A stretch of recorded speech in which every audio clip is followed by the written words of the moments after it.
ويوم نحشرهم جميعا ثم نقول للذين أشركوا أين شركاؤكم الذين كنتم تزعمون ثم لم تكن فتنتهم إلا أن قالوا والله ربنا ما كنا مشركين انظر كيف كذبوا على أنفسهم وضل عنهم ما كانوا يفترون ومنهم من يستمع إليك وجعلنا على قلوبهم أكنة أن يفقهوا وفي آذانهم وقرا وإن يروا كل آية لا يؤمنوا بها حتى إذا جاءوك يجادلونك يقول الذين كفروا إن هذا إلا أساطير الأولين وهم ينهون عنه وينأون عنه وإن يهلكون إلا أنفسهم وما يشعرون ولو ترى إذ وقفوا على النار فقالوا يا ليتنا نرد ولا نكذب بآيات ربنا ونكون من المؤمنين بل بدا لهم ما كانوا يخفون من قبل ولو ردوا لعادوا لما نهوا عنه وإنهم لكاذبون وقالوا إن هي إلا حياتنا الدنيا وما نحن بمبعوثين ولو ترى إذ وقفوا على ربهم قال أليس هذا بالحق قالوا بلى وربنا قال فذوقوا العذاب بما كنتم تكفرون قد خسر الذين كذبوا بلقاء الله حتى إذا جاءتهم الساعة بغتة قالوا يا حسرتنا على ما فرطنا فيها وهم يحملون أوزارهم على ظهورهم ألا ساء ما يزرون وما الحياة الدنيا إلا لعب ولهو وللدار الآخرة خير للذين يتقون أفلا تعقلون قد نعلم إنه ليحزنك الذي يقولون فإنهم لا يكذبونك ولكن الظالمين بآيات الله يجحدون ولقد كذبت رسل من قبلك فصبروا على ما كذبوا وأوذوا حتى أتاهم نصرنا ولا مبدل لكلمات الله ولقد جاءك من نبأ المرسلين وإن كان كبر عليك إعراضهم فإن استطعت أن تبتغي نفقا في الأرض أو سلما في السماء فتأتيهم بآية ولو شاء الله لجمعهم على الهدى فلا تكونن من الجاهلين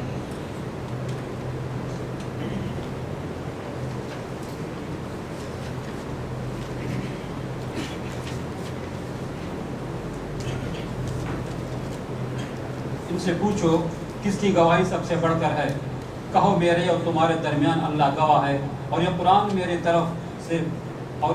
میری طرف بذریعہ وحی بھیجا گیا ہے تاکہ تمہیں اور جس کو یہ پہنچے سب کو متنبع کر دوں کیا واقعی تم لوگ یہ شہادت دے سکتے ہو کہ اللہ کے ساتھ دوسرے خدا بھی ہیں کہو میں تو اس کی شہادت ہرگز نہیں دے سکتا کہو خدا تو وہی ایک ہے اور میں اس شرک سے قطعی بیزار ہوں جس میں تم مبتلا ہو جن لوگوں کو ہم نے کتاب دی ہے اور اس بات کو اس طرح غیر مشتبہ طور پر پہچانتے ہیں جیسے ان کو اپنے بیٹوں کی پہچاننے میں کوئی اشتباہ پیش نہیں آتا مگر جنہوں نے اپنے آپ کو خود خسارے میں ڈال دیا ہے وہ اسے نہیں مانتے اور اس شخص سے بڑھ کر ظالم کون ہوگا جو اللہ پر جھوٹ بہتان لگائے یا اللہ کی نشانی کو جھٹلائے یقیناً ایسے ظالم کبھی فلاح نہیں پا سکتے جس روز ہم ان سب کو اکٹھا کریں گے اور مشرکوں سے پوچھیں گے کہ اب وہ تمہارے ٹھہرائے ہوئے شریک کہاں ہیں جن کو تم اپنا خدا سمجھتے تھے تو وہ اس کے سوا کوئی فتنہ نہ اٹھا سکیں گے جو جھوٹا بیان دیں گے اے ہمارے آقا تیری قسم ہم ہرگز مشرک نہ تھے دیکھو اس وقت یہ کس طرح اپنے اوپر آپ جھوٹ گھڑیں گے اور وہاں ان کے سارے بناوٹی معبود گم ہو جائیں گے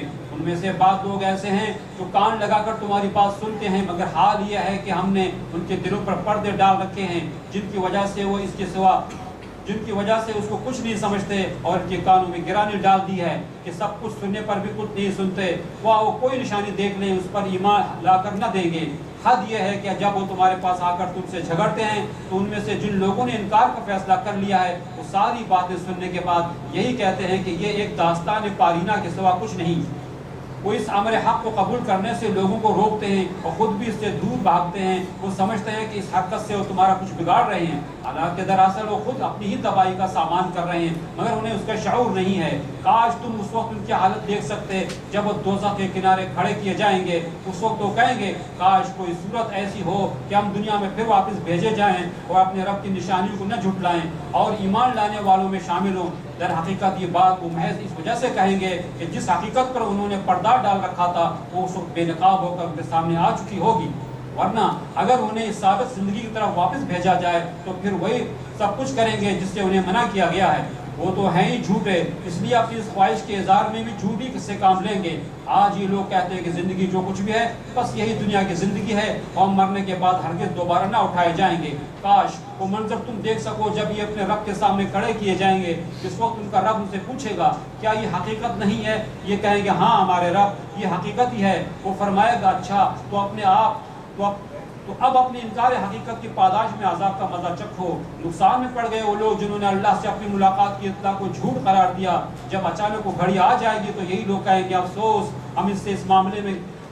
معاملے میں کیسی تقصیر ہوئی، اور ان کا حال یہ ہوگا کہ اپنی پیٹھوں پر اپنے گناہوں کا بوجھ لادے ہوئے ہوں گے. دیکھو کیسا برا بوجھ ہے جو یہ اٹھا رہے ہیں. دنیا کی زندگی تو ایک کھیل اور ایک تماشا ہے، حقیقت میں آخرت ہی کا مقام ان لوگوں کے لیے بہتر ہے جو زیانکاری سے بچنا چاہتے ہیں. پھر کیا تم لوگ عقل سے کام نہ لوگے؟ اے محمد صلی اللہ علیہ وسلم، ہمیں معلوم ہے کہ جو باتیں یہ لوگ بناتے ہیں ان سے تمہیں رنج ہوتا ہے، لیکن یہ لوگ تمہیں نہیں جھٹلاتے بلکہ یہ ظالم دراصل اللہ کی آیات کا انکار کر رہے ہیں. تم سے پہلے بھی بہت سے رسول جھٹلائے جا چکے ہیں، مگر اس تکذیب پر، ان کی اذیتوں پر جو انہیں پہنچائی گئی انہوں نے صبر کیا یہاں تک کہ انہیں ہماری مدد پہنچ گئی. اللہ کی باتوں کو بدلنے کی طاقت کسی میں نہیں ہے، اور پچھلے رسولوں کے ساتھ جو کچھ پیش آیا اس کی خبریں تمہیں پہنچ چکی ہیں. تاہم اگر ان لوگوں کی بے رخی تم سے برداشت نہیں ہوتی تو اگر تم میں کچھ زور ہے تو زمین میں کوئی سرنگ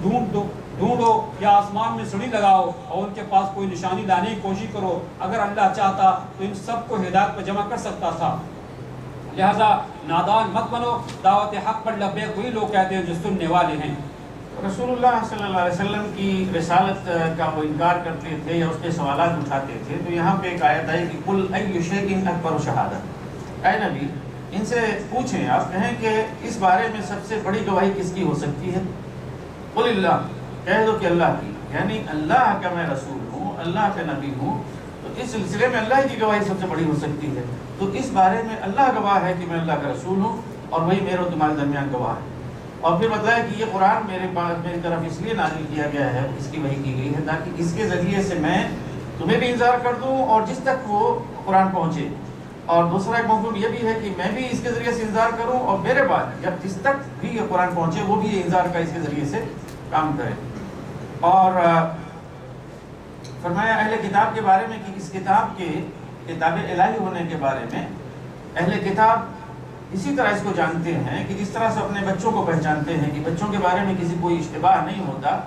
اسی طرح سے اہل کتاب کو بھی کوئی اشتباہ نہیں ہے اس کتاب کے بارے میں کہ یہ کتاب الہی ہے، کتاب برحق ہے جو اللہ سبحانہ وتعالیٰ نے نازل فرمائی. یہ جان لیجئے کہ الذین آتیناہم الکتاب،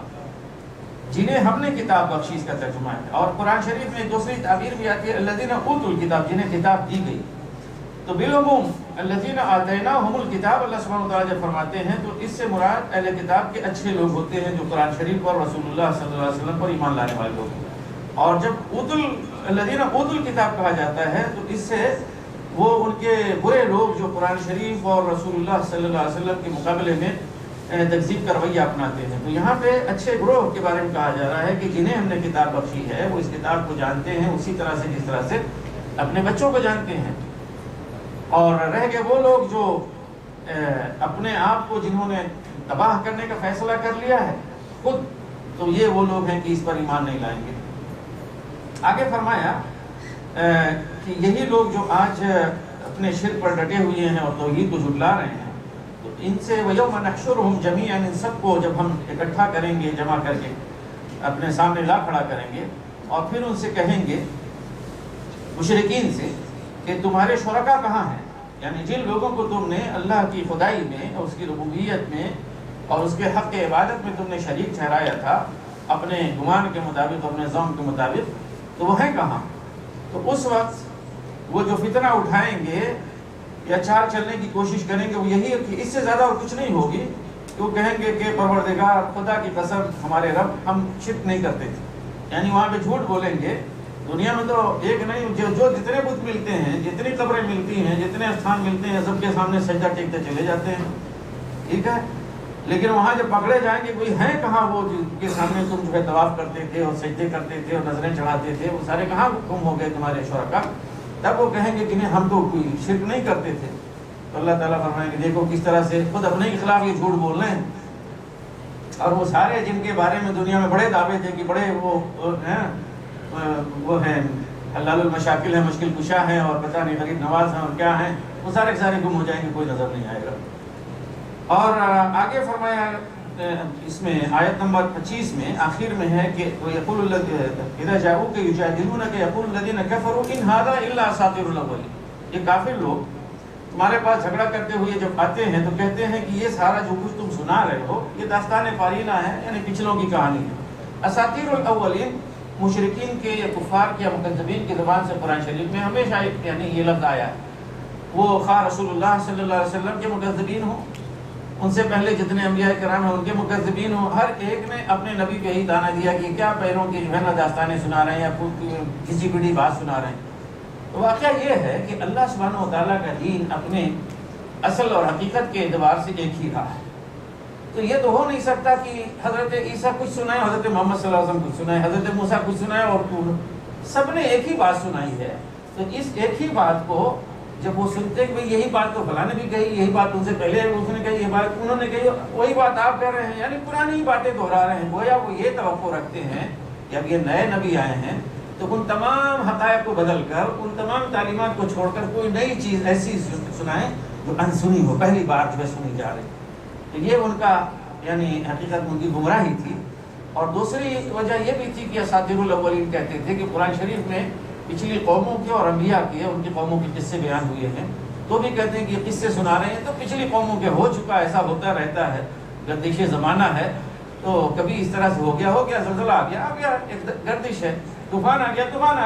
تو یہ کوئی عذاب وغیرہ کی چیز تھوڑی ہے، یہ تو گردش زمانہ ہے۔ گردش زمانہ میں کبھی سونامی آ گئی، کبھی وہ طوفان آ گیا، کبھی زلزلہ آ گیا،